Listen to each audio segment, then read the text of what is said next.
Ha ucciso questa assassina un buon uomo e qua non è ben accettata.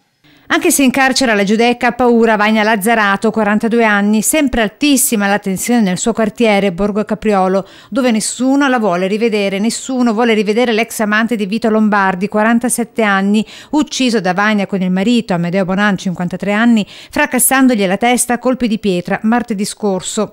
Dopo l'ammissione del delitto, domani entrambi verranno sentiti per l'udienza di convalida del fermo. Amedeo verrà interrogato in carcere, mentre lei, la moglie Vania, verrà sentita alle 11 in tribunale. Per lei il pubblico ministero Valeria Sanza richiederà presumibilmente la misura cautelare del carcere, anche se il difensore della reo confessa, avvocato Andrea Zambon, anticipa che chiederà la misura dei domiciliari. Chiederò una misura meno afflittiva sicuramente. Certo che a Borgo Capriolo la tensione è altissima. Comunque gli arresti domiciliari non li chiederò in Borgo Capriolo ma da un'altra parte. E mentre nel borgo la comunità rom sollecita che Marco, il figlio della vittima, assistito dal suo legale, possa rientrare a casa sua, sul cui campanello è stato cancellato il nome del padre, qui al pianerottolo del terzo piano del civico 6 dei Palazzoni Ater, fiori rosa e un biglietto di addio per Vito.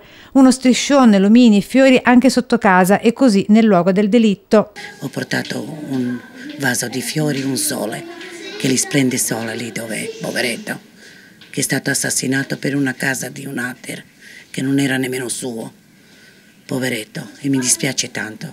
E sempre domani verrà effettuata l'autopsia sulla salma dell'operaio 47enne per accertare la causa e l'ora della morte.